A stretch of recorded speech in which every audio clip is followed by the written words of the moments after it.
पे मिल्कीपुर विधानसभा के परसावा ग्राम सभा में एक जो है वृद्ध ब्राह्मण 55 साल के, उनकी हत्या कर दी गई। होली के एक दिन पहले का मामला है।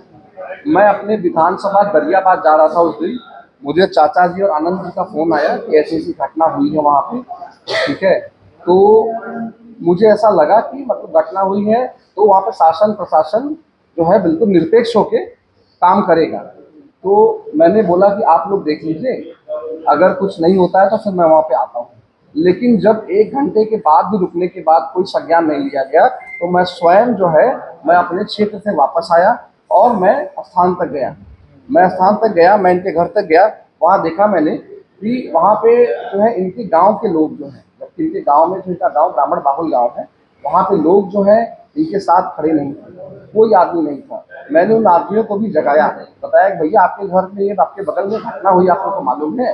कुछ लोग को मालूम था, कुछ लोग बोलना ही नहीं चाह रहे थे। इतनी दबंगई और इतना डर है।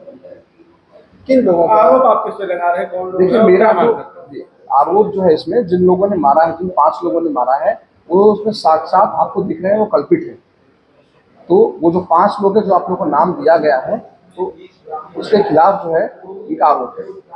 पीएम रिपोर्ट में क्या हुआ? पीएम रिपोर्ट पे भी आप सवाल उठा रहे थे, क्या कहेंगे? देखिए, पीएम रिपोर्ट में, जैसा कि पीएम रिपोर्ट अभी हमें नहीं मिली है। पीएम रिपोर्ट के बारे में मैंने जिक्र किया था एसएचओ विनायक नगर के साथ।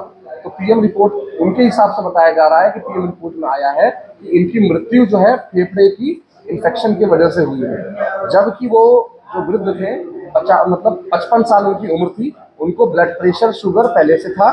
तो आप समझ सकते हैं उनकी क्या दयनीय कंडीशन थी। उस पे उनको मार लगी है, लोगों ने लात घूंसों से सीने पे, हाथ पे, सर पे मारा है। सर पे जो है उनके चोट भी लगी थी, वो भी पीएम रिपोर्ट में होगी। ठीक है, उसकी वजह से उनकी तबीयत और खराब हुई है। 6-7 दिन उनकी जो लोकल डॉक्टर से दवाई हुई है, वो सर्वाइव नहीं कर पाए हैं। धन और दवा के अभाव में उनकी जान गई है। ये पूरा मामला है। अच्छा, आप पुलिस प्रशासन पे भी आरोप लगा रहे हैं, एसएचओ संदीप सिंह पे भी आप आरोप लगा रहे हैं, क्या? देखिए, एसएचओ संदीप सिंह, मुझे लगता है इसमें ये जो है इसमें बायस्ड होकर काम कर रहे हैं, जबकि उनको संविधान पे शपथ दिलाई जाती है कि आप कोई भी धर्म जाति को ध्यान में ना रखते हुए आप धर्मनिरपेक्ष आप जो है फैसला करेंगे और आप कानून का पालन करेंगे। उनका काम बनता था, अगर गांव का पंच, गांव का प्रधान अगर इनके साथ खड़ा है, अगर इन्होंने पंचायत की है, तो इसका मतलब कुछ सत्ता होगी। ठीक है, तो उनको प्रॉपर तरीके से जांच करानी चाहिए थी। लेकिन आप समझिए, हम सब लोग गए, गांव के वरिष्ठ गए, लेकिन उसके बाद भी उन्होंने एफआईआर तक दर्ज नहीं किया। ये बहुत शर्म की बात है पुलिस प्रशासन के लिए, मैं बोलूंगा। और मैं ये भी मांग करता हूं, जो एसएचओ संदीप सिंह है, उनके खिलाफ भी कार्रवाई करनी चाहिए, उनके ऊपर मुकदमा करना चाहिए इसके लिए। उच्च अधिकारियों से मिले? देखिए, उच्च अधिकारियों से मिले, उनके आश्वासन पे हमें विश्वास है। लेकिन मेरा एक और चीज कहना है कि जब संदीप सिंह जैसे लोग अगर थाने में जो बैठे हैं, जो न्याय नहीं कर सकते, जो एक निष्पक्ष न्याय नहीं कर सकते, उनको थाने में रहने का कोई अधिकार नहीं है। उनको सस्पेंड करना चाहिए तत्काल प्रभाव से, उनके ऊपर जांच बिठानी चाहिए। हो सकता है वो कहीं से प्रभावित हो। ठीक है, क्योंकि मैंने स्वयं 2 बार उनको फोन किया, 2 बार जो है मैंने उनको बोला कि भाई साहब आप जांच बिठाइए, कम से कम मामला क्या है वो साबित हो जाएगा कि क्या गलत है क्या सही है। अभी एफआईआर हम इनको लेके, पीड़ित को लेके हम लोग गए थे कल माननीय आईजी साहब के पास। उन्होंने पूरा मामला सुना है, लिखित में हमने उन्होंने एफआईआर लेटर दिया हुआ है, उन्होंने आगे फॉरवर्ड किया हुआ है। एफआईआर दर्ज हुआ नहीं हुआ इसकी कोई अधिकृत जानकारी हमारे पास अभी नहीं है फिलहाल। कितने दिन हो गए जो अभी घटना को घटित हुए, अभी तक एफआईआर कितने दिन तक नहीं दी गई? देखिए, होली के एक दिन पहले का मामला है ये, और अभी तक कोई एफआईआर दर्ज नहीं है। देखिए, मैं आपको बताऊं, ये मामला बहुत संगीन मामला है।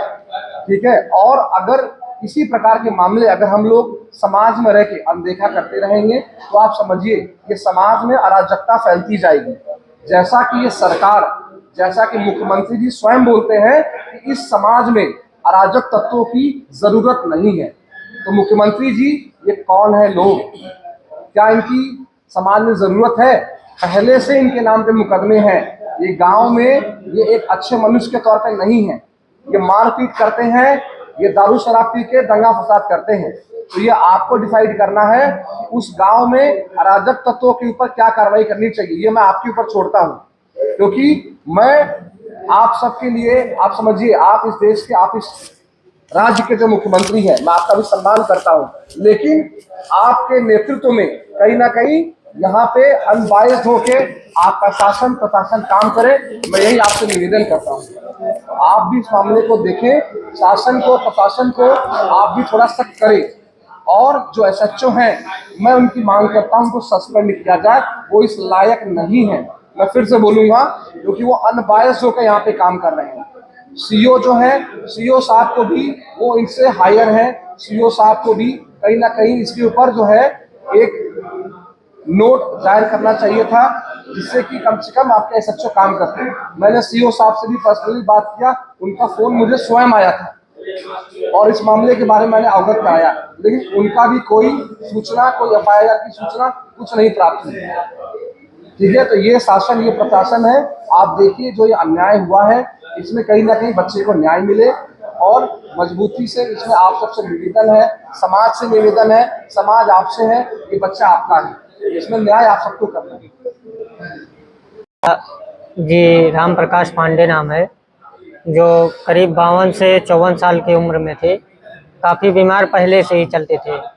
हम और हमारे पिता घर में 2 अकेले ही हैं।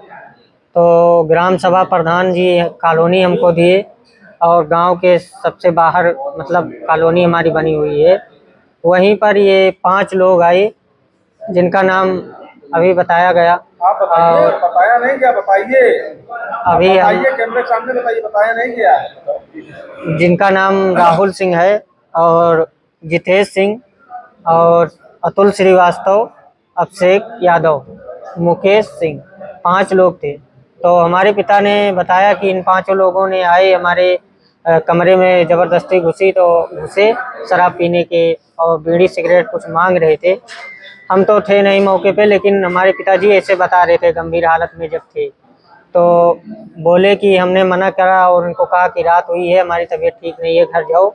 तो उसी के कारण ही हमारे पिता को बहुत मारे, मतलब उनका ब्लड बहुत ज़्यादा बह गया था। तो हम गांव में जा रहे थे सबसे प्रधान से और सबसे बताने कि हमारे पिता को ये लोग मिलकर मारे हैं। तो ये लोग हमको पकड़ लिए, पकड़ के बोले कि पहले इनका ब्लड बहुत सारा बहा है, किसी डॉक्टर के पास ले चलते हैं, इनका ब्लड और पट्टी मतलब साफ करा के रुकवाते हैं, उसके बाद जो करना है करिए, हमसे गलती हुई है, जो करना है करिए आप। तो हमने पहले फिर गए डॉक्टर के पास, सुई दवाई लोकल में करवाया, और सुबह फिर सबको एकत्रित किया, ग्राम सभा प्रधान को गांव में सबको बुलाया कि हमारे पिताजी की हालत ऐसे ऐसे इन्होंने कर डाली है। तो बोले कि ग्राम सभा प्रधान भी बोले कि आप दवा करवाइए, या तो फिर नहीं तो एफआईआर किया जाएगा आपके नाम। तो ये सभी लोग बोले एकत्रित होकर कि हम दवा कराएंगे जब तक ठीक नहीं हो जाती। तो प्रधान जी ने बोला चलो ठीक है। उसके बाद ये लोग अपने अपने मतलब शहर, अपने अपने रिश्तेदारी भाग गए, जिसमें से श्रीवास्तव जी, अतुल मतलब दवा करवा रहे थे, जो हो सका उनसे उतना ही दवा करवाई। और उसके बाद हमारे पिता का देहांत हो गया। देहांत होने के बाद भी ये लोग मतलब जो गलती किए थे 4 लोग, ये लोग हमारे पिताजी का अंतिम संस्कार करवाने तक भी नहीं आए, और गांव में लोगों को भड़का दिया कि गांव के लोगों को भी एफआईआर हुई कि नहीं? कहानी हमको पूरी बात बताओ, एफआईआर हुई? नहीं, एफआईआर क्या भी मांग कर रहे हैं? हम तो मांग यही सरकार से कर रहे हैं कि हमको न्याय चाहिए, और गांव से भी हमको न्याय मिले, हमें इस तरीके से मतलब ना देखा जाए। पुलिस प्रशासन क्या कह रहा है? पुलिस प्रशासन तो अभी तक कोई मतलब जांच ही नहीं निकाली। पोस्टमार्टम के मतलब गए थे, तो पोस्टमार्टम में भी कुछ निकला ही नहीं अभी तक। वो तो बोल रहे हैं कि फेफड़े की वजह से खत्म हुई है, जबकि वो मरीज थे, मानने को मैं तैयार हूँ मरीज थे, लेकिन उनको बेरहमी से मारा गया, इस कारण वो हमारे पिताजी खत्म हुए।